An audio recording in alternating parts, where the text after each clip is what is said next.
Father, Son, and the Holy Ghost. Amen. Direct, O Lord, all our actions by thy holy inspirations, and carry them on by thy gracious assistance, so that every prayer and work of ours may begin from thee and by thee, be hampered through Christ our Lord. Amen. Queen of heaven, in the name of the Father, Son, and the Holy Spirit. Amen.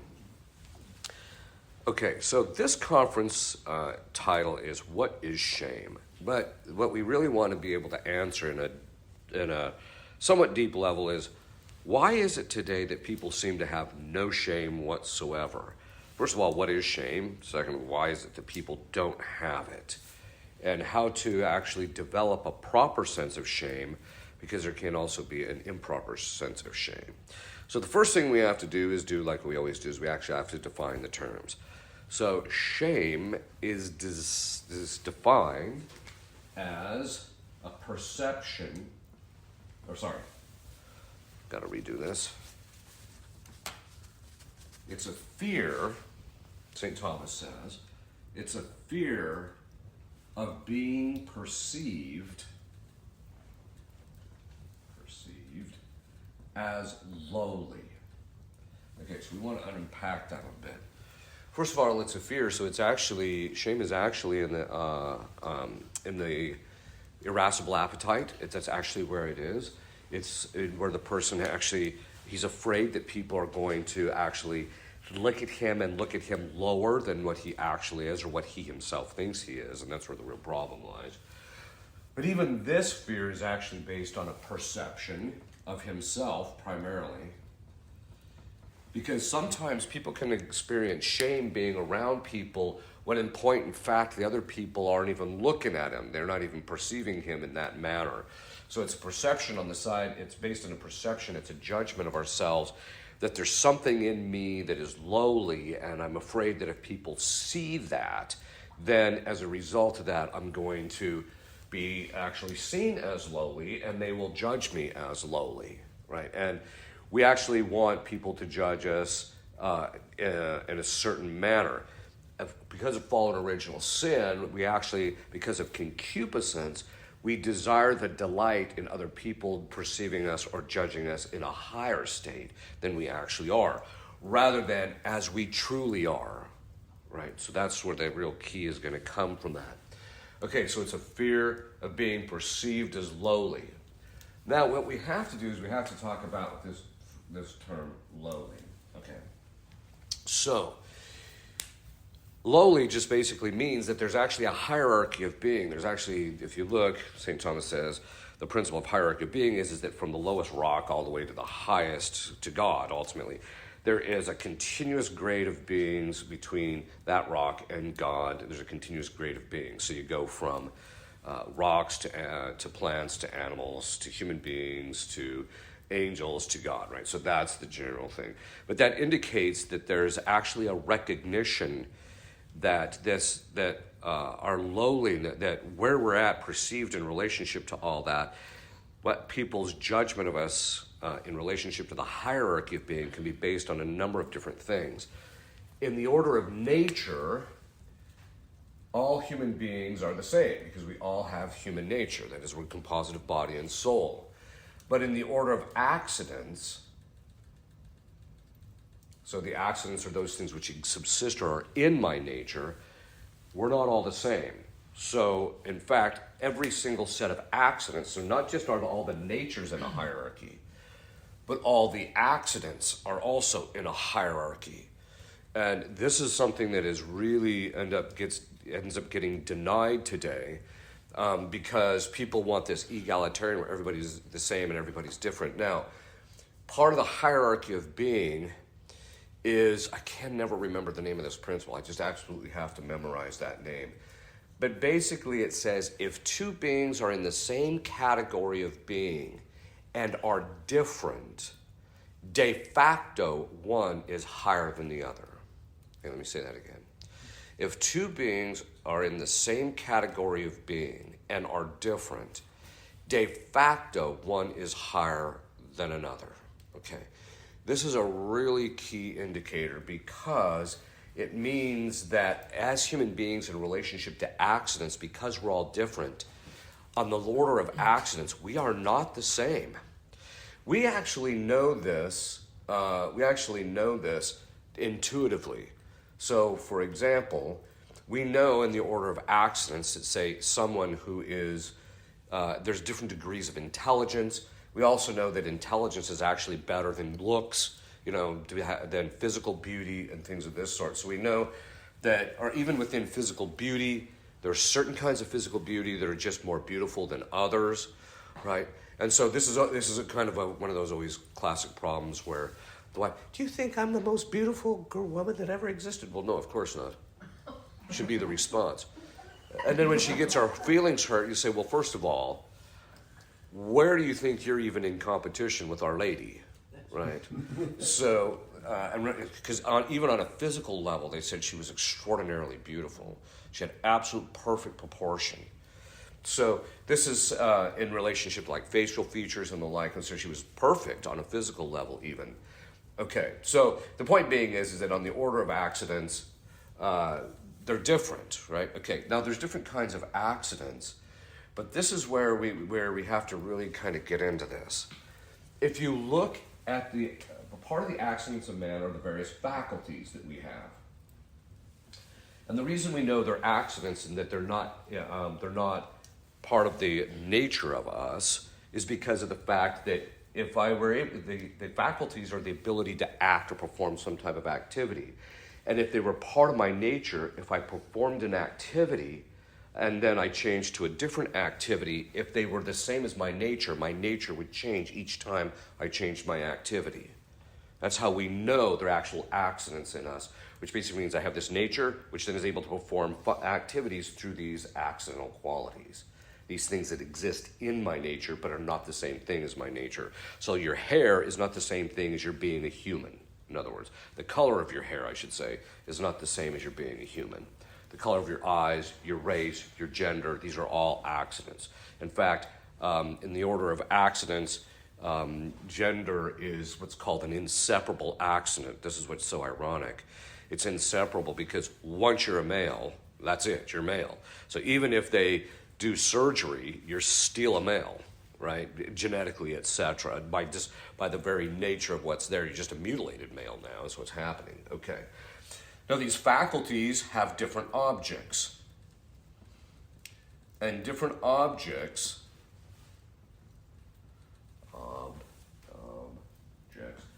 different objects are also in a hierarchy of being. So if you actually look, so each faculty is ordered towards a specific kind of thing, and so the faculty is the ability to perform some action, and that action is ordered towards something, some object. And these objects are in different categories of being, so some are higher than others, and that means de facto that the action, certain actions are higher than others in relationship to our faculties.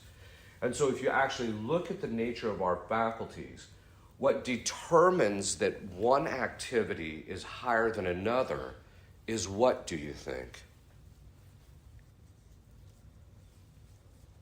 What do you think it is? What's that? What it's ordered for? Yeah, but what does that mean? Someone has a higher level of responsibility in society as a result, and that makes them higher? Kinda. To do with how approximate it is to God? That's it. So remember when I said it's from the lowest rock all the way through ascending to think whatever my faculty is ordered towards in the context of that hierarchy of being determines what is higher. So obviously spiritual things, immaterial things are higher than physical things, right? And so that, which we know intuitively. Now, unfortunately, today people are messed up mentally, so they don't necessarily see that. But that means there's a hierarchy. So whatever my faculties are specifically ordered towards means that this faculty is actually higher than that faculty. And even within, like, say, the senses, there's actually a hierarchy of senses in which touch is the lowest. Let me get a different pen here. Touch is the lowest. And sight is the highest. Why is sight the highest? So it goes touch, taste, smell, and hearing, and then sight. what do you notice in relationship to this hierarchy of senses from the bottom to the top? The top is more acute. It can be, that's right. Although St. Thomas does say that touch gives us the most specific of information, but the least amount of knowledge. But that all being said, there's something else that's going on here. Information seems to be less material. Bingo. So with touch, you actually have to be in physically contact with the material thing. Whereas sight is more abstracted from the thing. It's still a material operation, obviously. But as you go, it becomes less material in the operation. Okay, so we have the senses, which actually put me in touch with what? Things that are material, more or less by varying degrees. Then after the senses, then I actually have my various appetites, like my concupiscible appetite and my irascible appetite, and which has emotions. Why are these below, like what St. Thomas calls the passive intellect, which is the memory, imagination, etc.? Why are the appetites below that? The passive intellect. By the way, I'm dragging this all out because this becomes the reason why people have no shame. Why are the appetites below the passive intellect? Isn't the same thing as Nick just said? Yeah. That one is more toward the abstract and the other toward the material. Yeah, so the passive intellect, you can consider something independently of whether you actually desire a thing. And so also, it is more abstract in the sense that the appetites are ordered by nature towards very specific material things, whereas these use material things to understand and to have the imagery, but that they're a preparation for the next higher, of course, which is then the possible intellect, which then presents it to the will. Is the will higher than the possible intellect? This is a key thing. Yes. No, it is not. Oh. If you notice, it was all the women saying it was. Yeah. Why is, there's a reason for that. Why is that? Let me ask you this. What is the beatific vision? Science will glory. No, I want to know exactly in what does the beatific vision consist? Your intellect. Holding, not really holding, I guess thinking about God. It's Yeah. something, It's God taking his substance and pressing it against your possible intellect. That's what the beatific vision is. The activities of the will are concomitant to that. They follow upon that automatically. And so God joins himself to your highest faculty. That's what he does. Why is it that the possible intellect is higher than the will? It has again to do with their objects. What's the object of the intellect?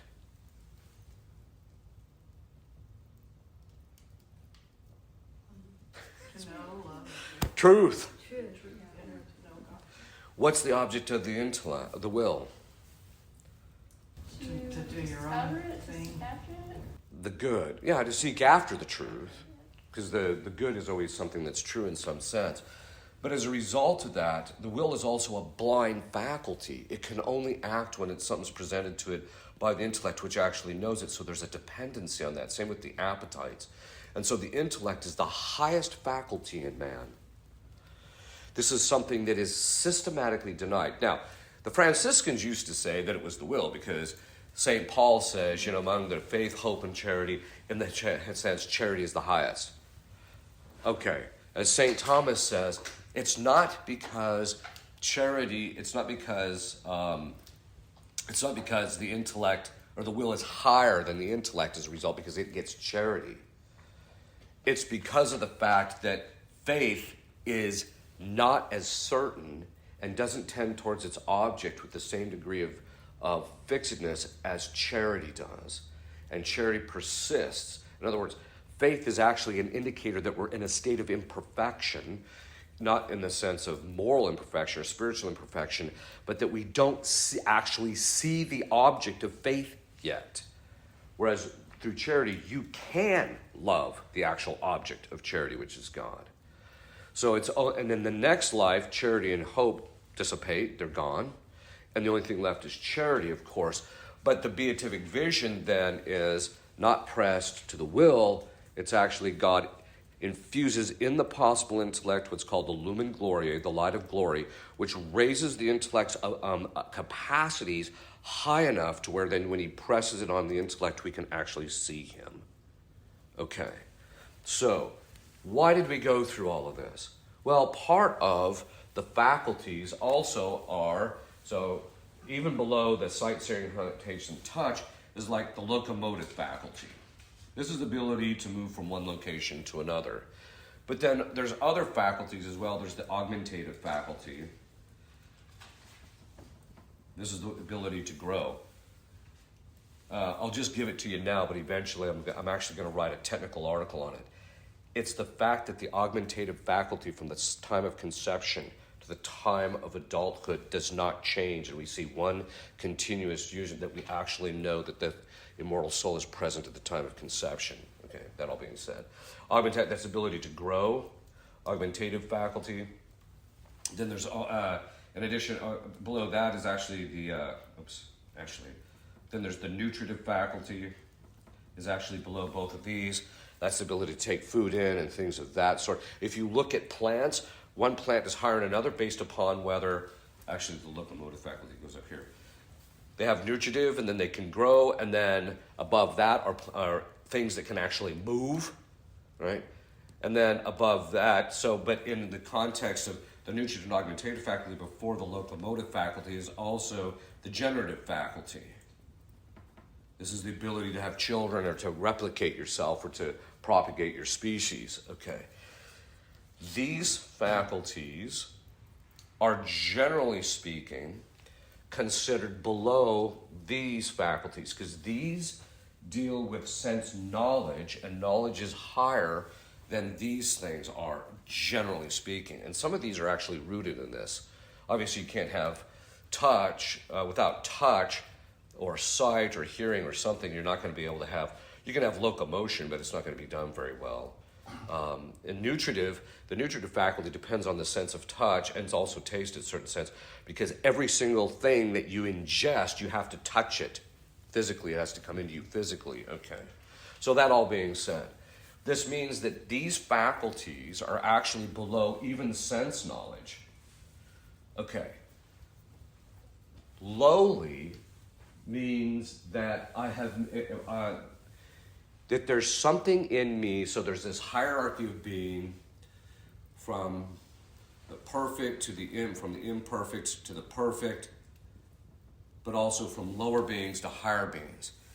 And so sometimes so we can just say lower beings, so we can just say, the things that are lower to the things that are higher, okay.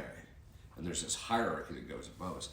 In the order of accidents, from what I can gather, there's only one individual that had the perfection of all of the accidents in all their categories, and that's Christ.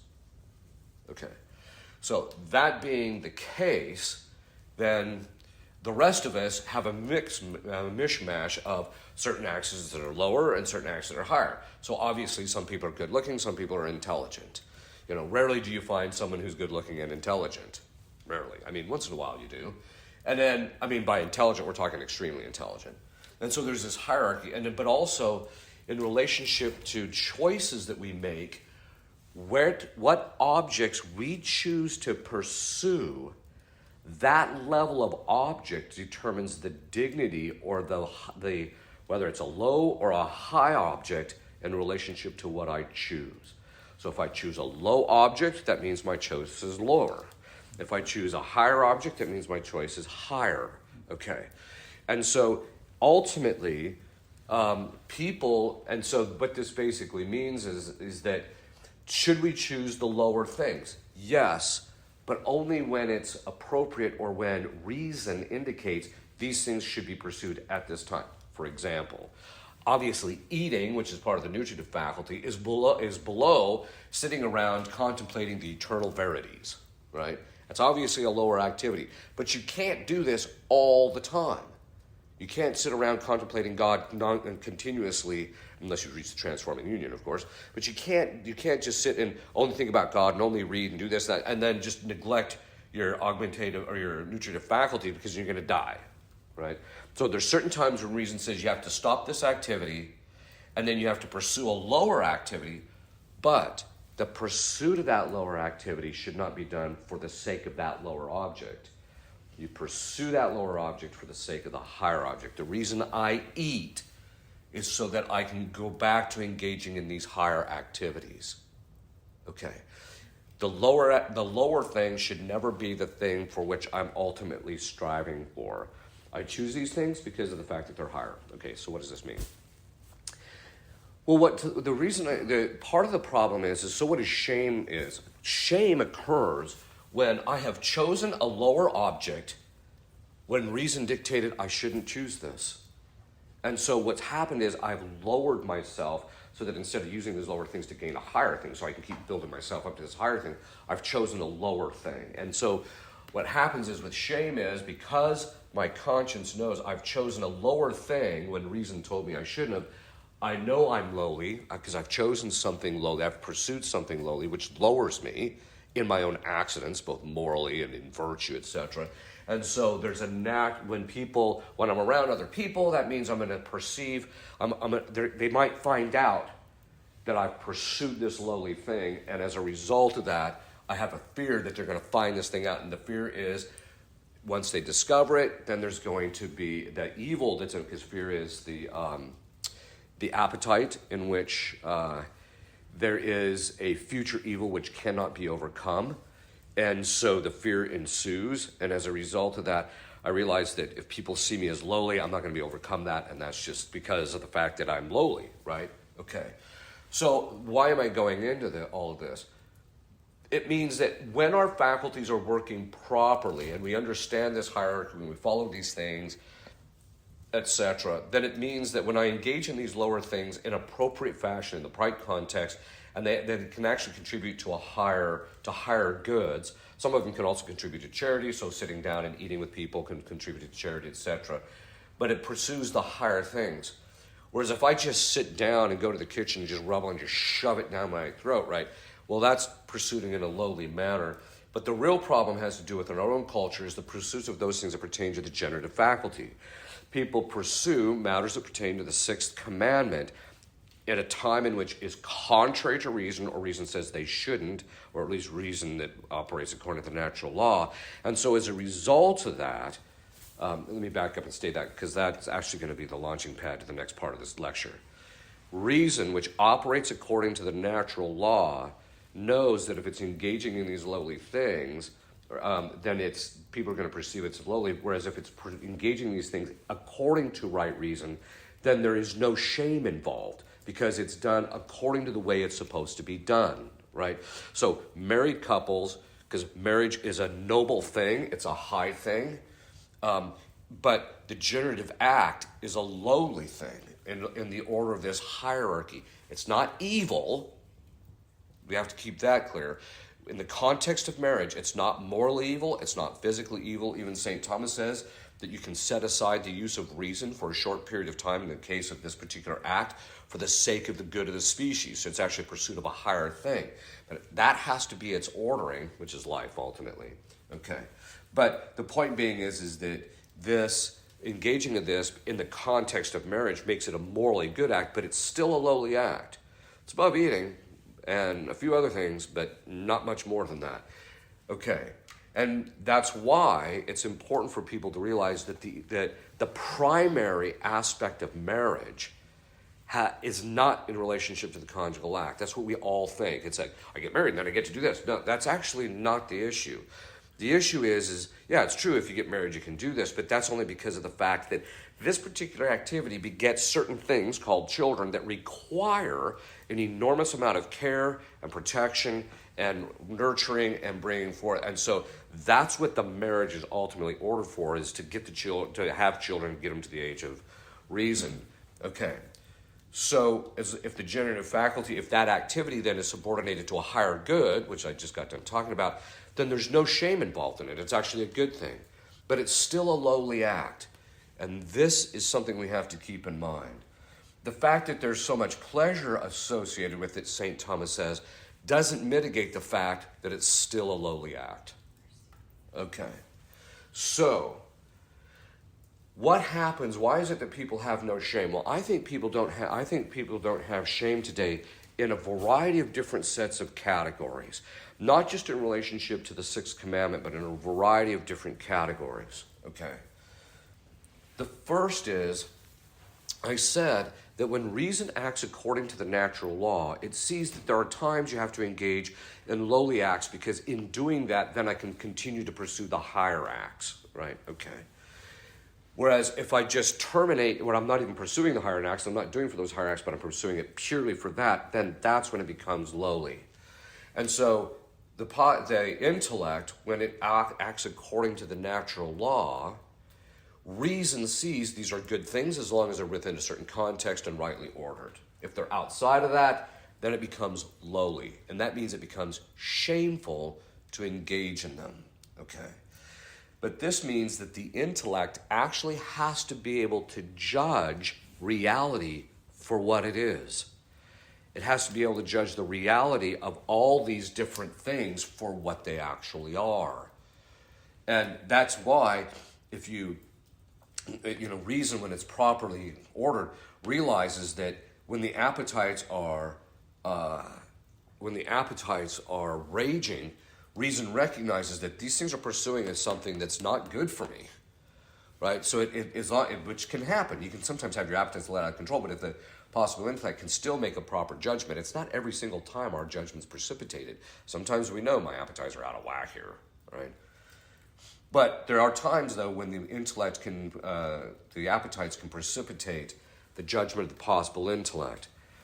So if you go online, there is a conference which I gave to, I think it was St. Thomas's More Society. I can't remember who I gave it for. But it's basically on the occultation of the natural law. How is it that the natural law in people, we have these natural inclinations towards these specific goods that God designed us for. How can these things get messed up? And St. Thomas says there are two fundamental ways in which the inclinations of the natural law become clouded, and we start pursuing things that are different from those things that are proper to the natural law. He said it's either by sin or by bad formation. But if you look at those two, they have the same mechanism. So that's what we want to go into really quickly, and then we'll talk, and then from there we can see why people have no shame today. So as I mentioned, you have the five senses. You've seen this chart 100 times. You've actually heard some of this stuff already. So you got the five senses. Those are unified by the common sense power and expressed into the imagination, and then also into the memory at the same time.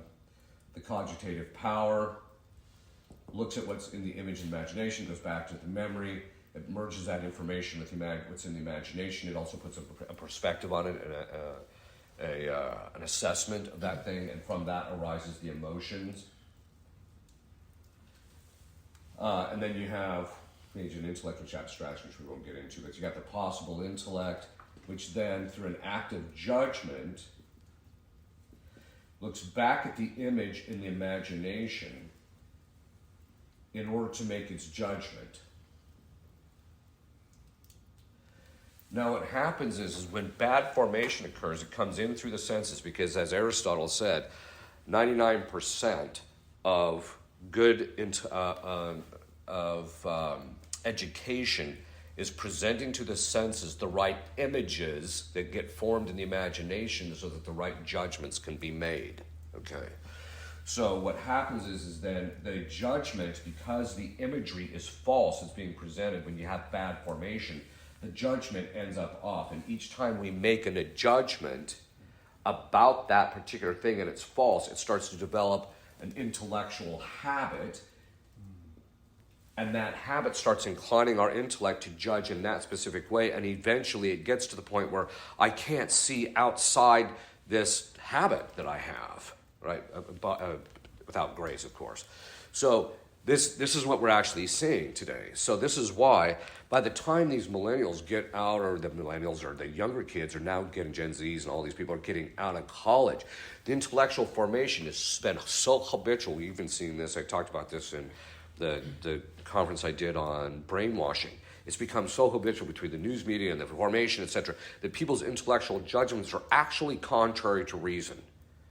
And so as a result, the natural inclination of the intellect to grasp the truth or grasp reality for what it is has been clouded. They can't do it anymore because of the intellectual habits become very entrenched. But the possible intellect can also, so that's one, that's how bad formation ends up messing people up, okay? Then the possible intellect presents the object to the will, and then if the will decides it wants something that's evil, St. Thomas says it can't will evil for its own sake. Now, we've talked about this before. And so as a result, the will has to move the possible intellect to make a judgment in which it separates out the evil of the thing from the good so that the will can actually will the good, because the will can only will the good, either apparent good or true good. So it can only will the good. As a result of that, the intellect has to be moved to separate out the evil from the thing. That means in that very act, the intellect is being moved contrary to its nature. Its nature is to know the truth. You're moving it to look at this thing falsely, that this thing is not a part of this, or that I can actually look at this thing purely from the point of view of the good. As that, and then after that, it presents it to the will, and then the will can choose it, and then it moves the lower faculties, which of course get the wrong image, and then the cogitative power now has these wrong associations and wrong memories, etc., based upon your habit. And once the will keeps doing that, then it becomes so habitual that the person can't see the truth of it. This is why we see people who start out lying, and they lie so much that by the time they're president of the United States, they lie so habitually they don't know what is true and what's false. That's literally what you see. Okay. But the other part of it is that if I choose to pursue something that's pleasurable, that is contrary to reason, St. Thomas says that the pleasure precipitates my judgment in that moment, and then he says, I go from knowing, for example, I'll use Bessie Sue as always my example. So the person knows that fornication's immoral, but then Bessie Sue, who is knocked down, drag out, gorgeous, walks into the room, and then the pleasure of seeing her and then her suggestions and talking to him precipitate his judgment, and so he thinks it's okay in this particular circumstance. But then Bessie Sue keeps hanging around. And over the course of time, he keeps willing this, moving his intellect to ignore the fact that fornication is immoral. And eventually, he gets to the point where the intellect actually, because of its habit, actually thinks that fornication in general is okay now at this point. And then, after a while, not only is it's okay, eventually becomes good. We actually saw that progression in our own culture. We went from a time in which it was very clear, before the greatest generation, it was very clear that fornication was immoral. And they knew it, and they adhered to that understanding, and they believed it. It doesn't mean that the roaring 20s weren't a problem. I'm not getting that. I'm talking about those who were religious by bent, etc. Then, in the 50s, what happened was that's when the fornication started in earnest. Even though we all think it started in the 60s, it didn't. It began in the 50s. And so what happened is that they knew it was wrong, but because of this, maybe in this instance, and then that's when you started seeing the fornication happen. By the time you get to the 60s and 70s, it starts breaking down that it's immoral. By the time you get to the 80s, there's nothing wrong with it if you love them, right? And now it's actually the conventional wisdom. You should live together before you get married. So we actually saw that very intellectual occurrence that happens to us start to break down to where we begin to see that this is actually good. So what happens is that when the judgment is precipitated, or if I get the wrong formation, my natural inclinations to judge this hierarchy of being, these things as they actually are, begins to break down, and start to become exaggerated. So now I tend to think that things that pertain to the generative faculty are the highest, or the greatest, or the things that are the most important, or the thing I should pursue. I'll give you an example of how we've seen this actually now occur. They did a poll among kids between the ages of 18 and 22, and this was about 5 years ago, and they asked them, if you were going to become famous, how would you like to become famous? A majority of the kids said they would like to become famous by being a porn star. Whoa. Oh yeah. Really? Oh yeah. For them, that becomes the highest thing. So that knowledge, the actual pursuit of knowledge or truth is not the highest thing anymore to them. And this is something and you actually see this. So as a result, what happened is in the past, what any of us would have considered shameful if people found out that we had done has now become, oh no, they're happy to get themselves out there and put pictures of themselves nude on the internet, etc., right? Because all this stuff has been inverted. And so the reason they don't have any shame is because of this habitual sin that our culture engages in, and now the bad formation. So now people don't consider things shameful. But it's not just in matter of relation to the sixth commandment. As I mentioned, the activity is a lowly activity, right? It's a good activity, but it's still lowly. It's very pleasurable, but it's still lowly, right? And this is the problem where it's very interesting because in Scripture, there's a reference to, in Scripture, in the Old Testament, it says, her beauty deceiveth thee, right? So it's the pleasure of contemplating a woman's beauty, which the Scriptures say is what's caused this guy to not see the situation for what it is, right? So the pleasure and the emotional delight and stuff has precipitated his judgment, Okay, so all that being, but then what happens is a lot of times people might fall in a particular area, but then once their head clears and they get back to confession, then they realize, okay, that was pretty bad, and so that they can still suffer the shame in relationship to the fear of being perceived as lowly. But the shame is not just in relationship to the matters of the sixth commandment. In the past, if you pursued or did something that was out of context or was inappropriate, that was considered shameful. So for example, one time this guy comes into my dad's shop, and he had this piece of equipment that we were waiting on the part for 2 months, and it still wasn't come in. There was no indicator that this thing was going to come in anytime soon. And so the guy says, what do you want to do? And I said, well, what do you think I should do? I said, well, you can either wait, or we can sell you a new one, right? A new piece of equipment that you can replace this with. And we can, and so what you want to do? And he said, well, how much would you give me for this? And I said, well, I don't know if I'm going to be able to fix it. I said, I can probably give you $100 for it, but that's it, right? And he says, okay, let me think about it. So he goes out, and then he comes back in, and then he says something to the effect of, why didn't you just try and sell me this thing first? And I said, because I didn't want to rip you off, right? We might have been able to get it fixed, we might not have. Or this is what it's going to cost to fix your thing, or maybe not. The guy was so stunned that a mechanic wasn't trying to rip him off, right? But that tells you something, that pursuit of the money in that particular case was lower than the virtue of integrity. The virtue of integrity is a higher thing than money. And this is what people, so to pursue the money in a situation like that, to rip people off, or to do certain things so that they can't, to get money away from them or what have you. In other words, lack of honesty to get the money is a lowly thing.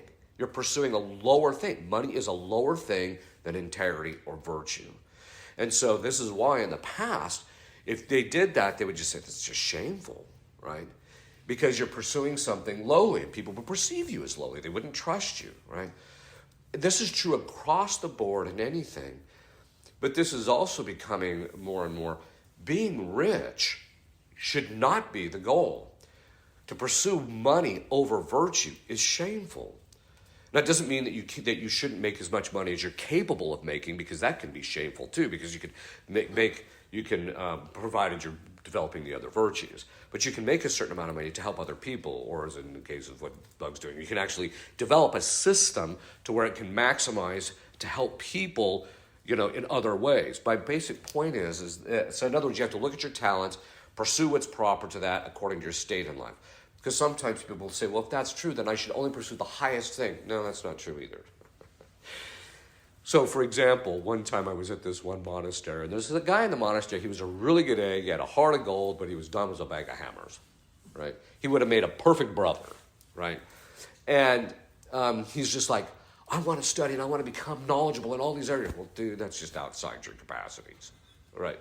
So I basically told him, I said, well, go talk to your superiors, right? And just obey them when they tell you what to do. Because I didn't want to tell them, dude, you're just dumb as a bag of hammers. You're just never going to be able to master this information, right? So the point being is that we have to and this is where pursuit of the truth is, again, even in relationship to ourselves, is the highest thing. And then we have to talk about how you avoid shame. Well, you just avoid sin, but there's more than that. There are certain things that we should attain, those things that are highest given our state in life and what we're capable of. If we pursue lower things when we're capable, if we were to make changes and detach from certain things and pursue higher things and we don't, that's shameful. That's lowly, because you're pursuing the lower thing over something that's higher, okay? And this is across the board. This is true of all of us. But sometimes people come to me and say, well, I should really then become a priest. No, that's not, you don't have the grace of that vocation. You should become married and pursue the higher virtues there, okay? Whereas if you do have a vocation and you don't pursue it, while it's not sinful, there's a kind of the fact that you pursued something lower, there's a bit of shame involved in that, okay? That all being said, okay. So what this basically means is that, so how do you actually avoid shame? And St. Thomas says there's actually two kinds of shame. He says, the shame that is disordered or excessive, or which is not ordered towards the amendment of our life, is bad, right? So if I feel shame, like for example, the fact that I might not be the best looking person, and then I'm in this room, and then I start feeling shame. Oh man, everyone's going to look at me like I'm ugly. Dude, you are ugly. That's just the nature of the beast. And so you should be, if you had humility, your estimation of yourself would already be at that level. And so when people look down on you, you're not going to feel like you're being perceived lower than you are. You're going to be perceived as you are, right? And this is true not just in relationship to looks, it's a relationship to absolutely everything. If we have absolutely perfect humility, technically speaking, we would never have shame if we had perfect humility. So the shame is actually allowed in order to humble us. This is why St. Thomas says that the reason God allows someone to repeatedly fall into the sixth failures in relationship to the sixth commandment, which he says are lowly activities, is in order to bring their estimation of themselves down, because there's a pride problem. And so if they master humility, generally speaking, the chastity stuff evaporates. Okay, so that being said, so there's usually a pride problem somewhere in there. And it can be in a variety of different ways. It doesn't mean the person has to think, I'm better than everyone else. It can be something that's very hidden. Okay. So that being said, so there's, if we have perfect humility, there's no shame, because you're like, I'm just a wretch anyway. So these people look down on me. Well, that's just me, right? And if I realize that, I'm just another example of fallen human nature, I'm not like the Blessed Virgin. I'm not in this special category that these things don't really apply to me. No, they all apply to me, right? I have darkness of the intellect. I'm dumb. I'm weak-willed. I'm weak in the irascible appetite, and I've got concupiscence. I'm just like everybody else. Now, hopefully, I'm working on those and trying to conquer those. But if I just recognize this is my state of who and what I am, then there's just no thing. And this is one of the reasons why, even when you talk about things like the final judgment, people are like, oh, everyone's going to find out all my sins. Oh, shut up. for two reasons. One, you're annoying. Second, actually 3 reasons. Second, everybody else, get in line. Everyone else is going to be seeing all their jazz. So it's not like you're special, that you want to be special. In fact, if you're actually thinking in terms of, I don't want to be like anybody else and be seen as lowly. Well, you are, dude, so get in line. The second component is that if you're on the side of the angels, you have perfect humility, so when people see that, it doesn't faze you in the slightest. Whereas if you're a fallen and you're on the side of the fallen angels, it's brutal because your pride is going to be constantly brutalized during your public judgment in front of everybody else. This is why the demons say that the final judgment for them is going to be absolutely brutal on the level of shame. Everyone's going to see how truly lowly they really are, because they always try to present themselves above it, And you even see this, even when it comes to their sin. It's kind of like, well, the only reason I sinned is because God didn't give me this. It's God's fault. Yeah, you might admit it. Oh, you're right. Okay, but the point being is that if we have perfect humility, we'll never have any shame. It's basically St. Thomas's point. So then he says, well, then is shame always bad? He says, well, not always. Because sometimes when we do something that's shameful, if it motivates me, if I use it as a motivation, well, then I'm not going to do that anymore. I'm going to use this as a motivation to not out of human respect, but to realize, okay, I'm lowly. I got to lift myself up and start climbing out in this area that I'm lowly. One of the worst things that we can do is ignore those areas where we're lowly, that we keep pursuing those lower things and ignoring them. The worst thing we do is ignore that, because then we never stop doing the lowly thing. We have to take a hard look at it and humility say, well, that's just me, I'm a glutton, or I'm a fornicator, or whatever. You have to just look at this thing and be brutally honest, because then from there you can say, because it's like anything else, I have to admit this is my problem so that I can start working on it. And if the shame is actually rightly ordered, it will incline the person. The fear will be, I don't want to perceive it low, so I'm going to stop pursuing lower things. And so shame can actually be a good thing. And so St. Thomas says that the virtue that moderates the shame in pursuing what's good, or pursuing higher things and avoiding the lowly, is modesty. It's part of modesty. And so this is something which we see people just have no shame today. And this is a sign that they've lost their marbles. They've lost the use of reason is breaking down, because the natural law is being clouded, etc. But whereas if I feel shame, but I have no intention of straightening out my life, he says, that's bad. So the two extremes are absolutely no shame when I do something lowly. And then if I do have shame, but I don't do anything about it, that's bad too. So the virtue in relationship to shame is that I would feel shameful only in those things that I should feel shameful. I should feel shameful the fact that I'm not perfect yet, but that just means that I'm going to motivate myself to actually pursue those things that are higher and that are actually good. But I just wanted you to be able to see that the reason people have no shame today is because of bad formation and habitual sin in our culture. The worst part about it is it's only going to get worse. I keep telling people it's just, if God lets it keep going, it's just a matter of time before people are walking out in public in full nudity and saying, this is my right under the First Amendment of freedom of expression. It's just a matter of time, because people have no shame, and it's breaking down. And you can't even get them to have any sense of shame, even when you tell them, well, you put something up yourself, against the Sixth Commandment on the internet, that could haunt you later when you're trying to get a job. They don't think to themselves, oh, then that's a lowly thing, or that's a bad thing. What they do is they think, oh, well, I want money, which is, again, another lowly thing. I mean, it's just, the point being is that they're just messed up today. Okay. So I just wanted you to be able to see why people have no shame today, and what shame was, and how to develop the virtue of modesty is really through humility, which is also a sub-virtue to modesty, humility is. And so as you master that, then shame becomes perfected in relationship to that. Which basically means is the more humble you become, the less shame you have. Okay, any questions? Father. Yeah. what's taking place in the faculties when that, false shame or that non-transformative shame, what's taking place in the faculties there? Why, how can that persist? The way it can persist is the fact that even though the person has the fear of being perceived as lowly, in fact, it's kind of interesting you ask that question, because now what we have is we have people whose lifestyle is openly shameful, but they insist that none of us look at them as being shameful. And basically what that is that they're just, basically what that is, that's because there's an attachment still to the activity of the shame.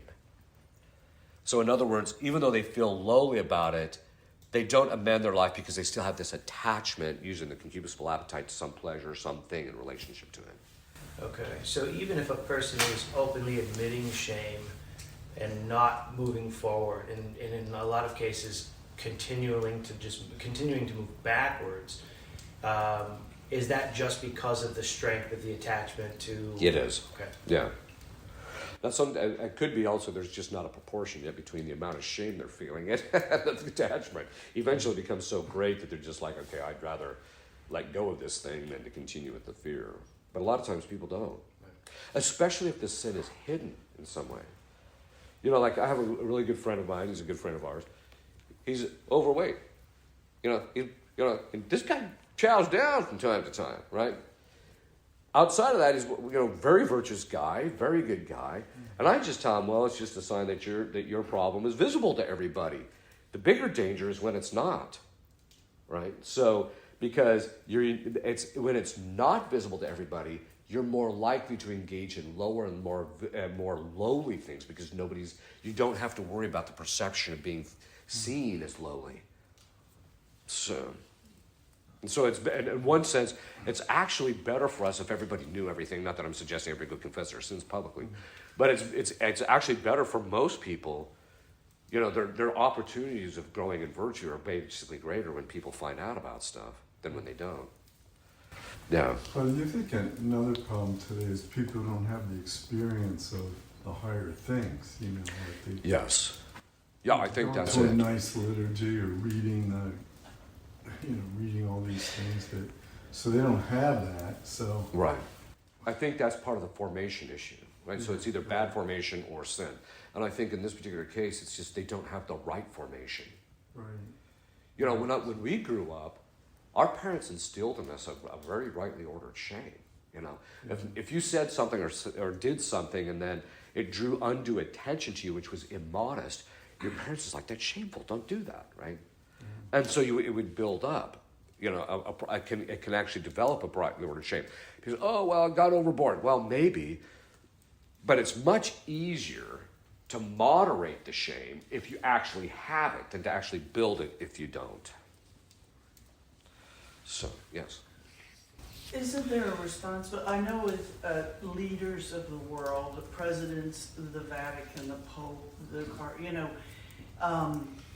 when you have a good one, when you have a good Pope and a good president, doesn't that make the society better?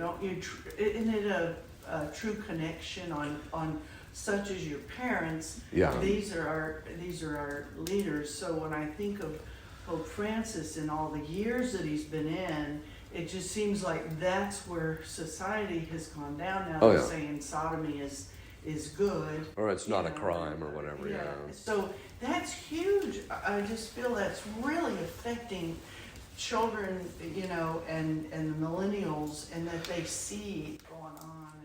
Yeah, I think that just goes back to the formation thing again. It's just bad formation. But that also tells you the converse of that, of what you were saying. Rightly ordered leaders, rightly ordered parents, or parents that encourage the kids to pursue the higher goods, the virtue primarily, according to their state in life. That good formation will instill a natural sense of shame, just automatically. And even though they have that natural sense of shame, but they continue, our friends and relations, that attachment to them, that's sometimes that tough thing they're connected to is what that person's always thinking or... That's right, yeah. Yeah, in the end, It's hard too. to get 'em out of that See, relationship. part of the rightly ordered shame, I'm glad you mentioned that. Part of the rightly ordered shame is that your fear of being perceived as lowly, when it's rightly ordered, is incongruity with reality, that it is lowly. One of the things is we get a false sense of shame in our culture when people try and say that that's lowly, when in point in fact it's not lowly. And so this is a key thing. So like, for example, there's times in which we just have to be willing to cut bait with certain friends or with certain people in order to pursue what's truly higher, even though they're going to look down on it. And that's a key thing in all our lives. And that means that a lot of times they may not think that you're pursuing the higher thing or that you're becoming useless or whatever. The fact is, I'm pursuing the higher thing. And so, but we're getting a false sense of shame. In fact, part of the shame is being perceived as lowly is in our culture. They're telling us certain things are lowly when in point in fact they're not lowly, right? Being religious is a lowly thing. It's a crutch because you just, obviously it's a cycle. You need this and etc. But, those of us who are intelligent, we've put aside religion and this type of nonsense, right? And so that's what you get is there's this inversion that's actually happened. But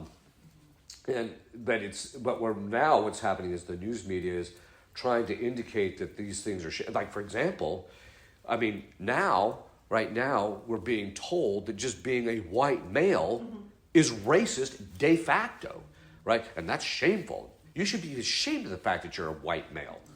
Well, what am I going to do? I can't change my gender and I can't change my race. What am I going to do? And basically that's how one of the indicators is that the shame that they're trying to put on people doesn't order anything in a rightly ordered fashion. It doesn't help me. It doesn't help other people become more noble. But that's what we're actually beginning to see is they're trying to present as lowly things that aren't lowly in order to shame us into those things. Right, and they also try to make us perceive those things that are lowly as being. Right. It's like, Well, and the other thing that they're actually doing is that they're criticizing you if you legitimately look down on things that are truly lowly. Fat shaming. But the fact that now that you have these big obese women and they're in order not to fat shame these and make them socially acceptable, they're putting them on the front cover of Vogue. You're just like, that's just not helpful. And it's not helpful to them, right?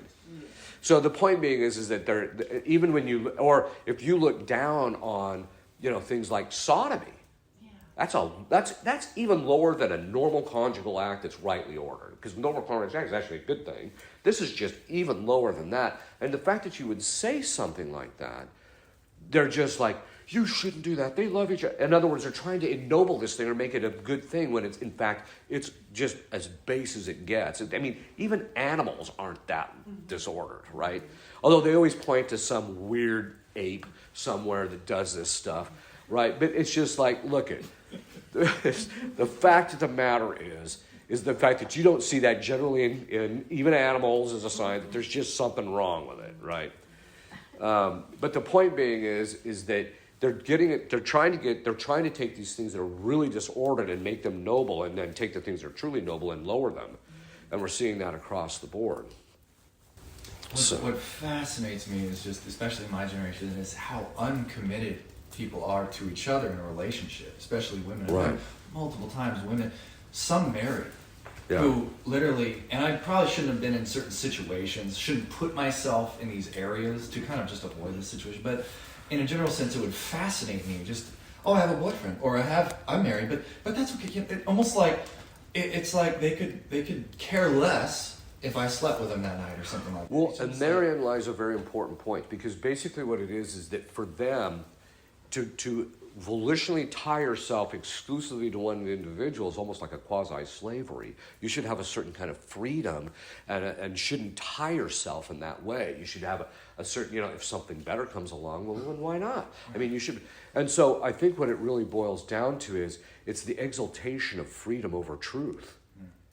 There is no true freedom without truth. And there's no shame. I'm married, but I'm like, Yeah, there is no me- shame. To me, I'm kind of like, well, I'm kind of guilty just hanging out with you. What am I doing? Well, and the minute they say something that's like super shameful, and you're just like, oof. Yeah, right. They see you recoiling, which should be the natural thing to do, and they just go bananas. Why? Because their feelings are hurt because they're feeling the fear of the shame. So, okay. Any other questions? The will, when you said, ladies always say that. What was it? It's because, as Pius XII said, the predominance of women in the home is to be in relationship to love. Women are just more inclined to that because of their disposition and nature, right? Doesn't mean they're not inclined to the truth. That's not what I'm saying. But it's just that's kind of their role is to foster love in a family, and so that's why they tend to think it's higher, I think. But anyway, all right. If you'll kneel, I'll give you a blessing. Benedictio Dei omnipotentis, Patris et Filii et Spiritus Sancti super vos et semper. Amen.